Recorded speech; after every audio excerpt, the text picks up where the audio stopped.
আসসালামু আলাইকুম ওয়া রাহমাতুল্লাহি ওয়া বারাকাতুহু। বিশেষ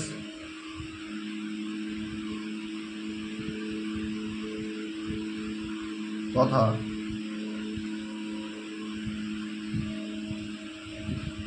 খবর জিয়ারত প্রসঙ্গে কবরের পাশে গিয়ে, কবরস্থানে গিয়ে কিংবা মাজারে গিয়ে কোরআন তেলাওয়াত কিংবা অন্য কোনো আমলের সবুত ইবনে আব্বাস রাদিয়াল্লাহু তাআলা আনহু থেকে বর্ণিত।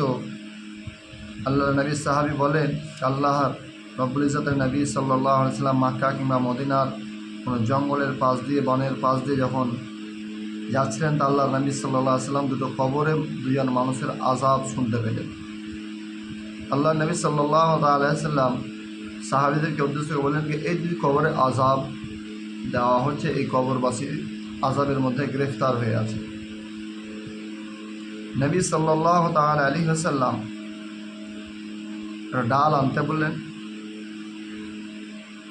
সবুজ ডাল, খেজুরের লকড়ি আনার পরে, ডাল আনার পরে সেটা দুটুকরো করার পরে দুই কবরের একটা একটা করে দিয়ে দিলেন। সাহাবারা জিজ্ঞাসা করলেন কি ইয়া রাসূলুল্লাহ, ইয়া হাবিবাল্লাহ, এটা করার কারণ? আল্লাহর নবী সাল্লাল্লাহু আলাইহি ওয়াসাল্লাম বললেন, এই ডাল যতক্ষণ পর্যন্ত তাসবিহ করবে, শুকাবে না, জিন্দা থাকবে, ততক্ষণ পর্যন্ত কবরে আযাব মাফ হয়ে যাবে, হালকা হয়ে যাবে। বুখারী শরীফের হাদিস। আল্লাহ রাব্বুল ইজ্জতের নবী সাল্লাল্লাহু আলাইহি সাল্লামের এই হাদিস থেকে প্রমাণিত হয় যে সবুজ ডাল, জিন্দা ডাল ভেঙে দিলে যদি কবরে আযাব হালকা হয়ে যায়, কবরে আযাব তাখফিফ হয়, মাফ হয়, তাহলে পরিষ্কার বোঝা যায় যে হাদিস দ্বারা কি কোনো মানুষ যদি কবরের পাশ দিয়ে, কবরস্থানের পাশ দিয়ে যায় কিংবা কবর মা বাপের কিংবা আত্মীয় স্বজনের কবর জিয়ারতের জন্য যাওয়ার পর যদি সে কোরআন তেলাওয়াত করে কিংবা এরকম আমল করে, তো নিশ্চয় সেটা সম্পূর্ণ নবীর আমলের সঙ্গে মিলবে এবং সেটা সুন্নাতের মধ্যে গণ্য হবে। যেমন এখানে হাদিস, আল্লাহ রাব্বুল ইজ্জতের নবী সাহাবী হযরতে আলী ইবনে আবি তালিব রাদিয়াল্লাহু তাআলা আনহু থেকে বর্ণিত যে নবী কারীম সাল্লাল্লাহু আলাইহি ওয়াসাল্লাম বলেছেন, যদি কোনো ব্যক্তি কবরস্থানের পাশ দিয়ে গেল এবং সেই ব্যক্তি 11 বার সূরা ইখলাস অর্থাৎ কুল হুয়াল্লাহু আহাদ আল্লাহুস সামাদ লাম ইয়ালিদ ওয়া লাম ইউলাদ ওয়া লাম ইয়াকুল লাহু কুফুয়ান আহাদ, এই সূরা যদি 11 বার সে পাঠ করে, আল্লাহর নবী সাল্লাল্লাহু তাআলা আলাইহি ওয়াসাল্লাম বলেন, সেই কবরস্থানের এবং সেই পাঠ করার পরে সেই সূরা সেই কবরস্থানবাসীদের উপর সে বক্সে দেয়, তো আল্লাহর নবী বলেন যে ওই ব্যক্তি যতটা সওয়াব পাবে ঠিক অত পরিমাণ মুর্দাবাসীরাও সওয়াব পাবে। দ্বিতীয় আরেকখানা হাদিস, আল্লাহর নবীর সাহাবী হযরতে আনাস রাদিয়াল্লাহু তাআলা আনহু থেকে বর্ণিত, উনি বলেন যে রাসূলুল্লাহ সাল্লাল্লাহু আলাইহি সাল্লাম বলেছেন, যদি কোনো ব্যক্তি কবরস্থানের মধ্যে গেল এবং কবরস্থানে যাওয়ার পর সূরা ইয়াসিন তেলাওয়াত করল, তো সেই কোরআনের সূরা ইয়াসিন তেলাওয়াত করার জন্য ওই দিন সমস্ত কবরবাসীদের আযাব আল্লাহ রাব্বুল ইজ্জত মাফ করে দেন, তাখফিফ করে দেন। অনুরূপভাবে আরেকখানা হাদিস, আল্লাহ রাব্বুল ইজ্জতের নবীর সাহাবী হযরতে আবু বকর সিদ্দিক রাদিয়াল্লাহু তাআলা আনহু বর্ণনা করেন যে রাসূলুল্লাহ সাল্লাল্লাহু আলাইহি ওয়াসাল্লাম বলেছেন, যদি কোনো ব্যক্তি তার মা বাপের কবর জিয়ারত করলো এবং সে কবর জিয়ারত করার পর কবরের পাশে গিয়ে সে সূরা ইয়াসিন তেলাওয়াত করলো, তো আল্লাহ রাব্বুল ইজ্জতের নবী বলেন যে তার জন্য আল্লাহ রাব্বুল ইজ্জত মাগফিরাত করে দেন। কানজুল আমালের মধ্যে হাদিসখানা বর্ণিত হয়েছে, 45,486 নম্বর হাদিস। তা আল্লাহ রাব্বুল ইজ্জতের নবী এই যে 1, 2, 3, 4 যে হাদিস, এই হাদিস থেকে পরিষ্কারভাবে প্রমাণিত হয় যে নিজের আত্মীয় স্বজন, মা বাপ কিংবা কোনো কবরস্থানে গিয়ে কোরআন তেলাওয়াত করা, কোরআনের সূরা তেলাওয়াত করা সম্পূর্ণ বৈধ এবং সেটা পরিপূর্ণ মাইয়াতের উপর সেটার সব পৌঁছে যায়। দ্বিতীয় নম্বর, আল্লাহ রাব্বুল ইজ্জত কোরআন মাজিদের মধ্যে বলেন রব্বানা, ইব্রাহিম আলাইহিস সালাম দোয়া করেছিলেন রব্বানা গফিরলি ওয়ালি ওয়ালিদাইয়া ওয়ালিল মুমিনিনা ইয়াওমা ইয়াকুমুল হিসাব।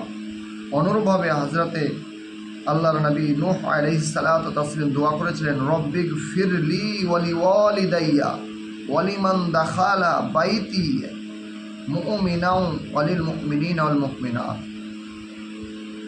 এই যে আল্লাহ রাব্বুল ইজ্জত কোরআন মাজিদের মধ্যে ইব্রাহিম আলাইহিস সালাম ও নূহ আলাইহিস সালামের এই যে দোয়ার কথা বলেছেন, কে নবী আর রাসূলরাও দোয়া করেছেন উম্মতের জন্য, মুমিনদের জন্য,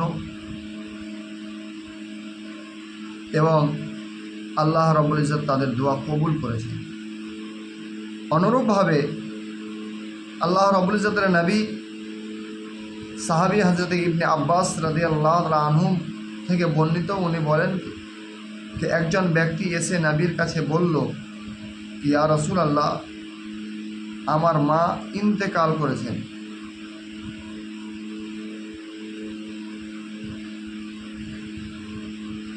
তো আমি যদি আমার মায়ের তরফ থেকে সাদকা করি তো সেই সাদকা কি আমার মায়ের জন্য উপকারী হবে?